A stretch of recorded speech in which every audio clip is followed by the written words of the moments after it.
माहिर माशियात director centre for development and practice professor Amirullah Khan ने माली साल 2022 के लिए 39.45 लाख करोड़ के पेश करदा मरकजी बजट को हकीकत से बाइद आम आदमी के लिए बेफैज और कारपोरेट दोस्त बजट से ताबीर करते हुए कहा कि 45,000 करोड़ रुपए दरियाओं को मरबूत करने के नाम पर कुदरती निज़ाम में खुली मदाखलत के जरिए माहौलियाती अदम तवाज़ुन को फ़रोग़ दिया जा रहा है।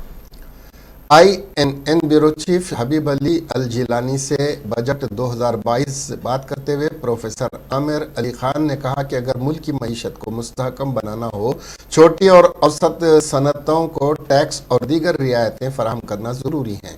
आमिरुल्लाह खान ने कहा कि मरकजी हुकूमत ने नई तालीमी पॉलिसी का ऐलान तो किया, लेकिन इस मद के लिए खातिर खा फंड्स मुख्तस नहीं किए।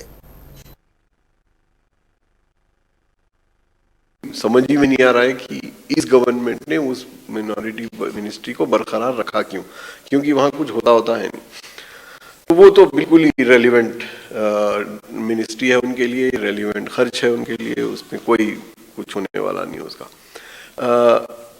बड़ी बात इस बजट की ये थी कि इस बजट ने ये कहा है कि हम कैपिटल एक्सपेंडिचर 2-2.5 लाख करोड़ रुपए का करेंगे।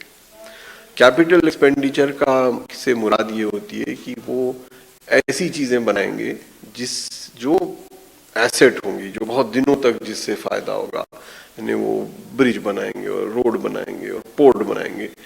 तो वो एक बड़ी रकम है जो उन्होंने अलॉट की है। दूसरे, उन्होंने तकरीबन उतने ही पैसे दिए हैं मिनिमम सपोर्ट प्राइस के लिए, यानी कि जो वो खरीदेंगे किसानों से उनकी पैदावार, तो उस पर भी वो 2,30,000 लाख करोड़ खर्च करेंगे। तो तकरीबन एक ही अमाउंट है। ये दो बड़े खर्च हैं। तो इन दो हेडलाइंस से ये लगा कि गवर्नमेंट ने ये तय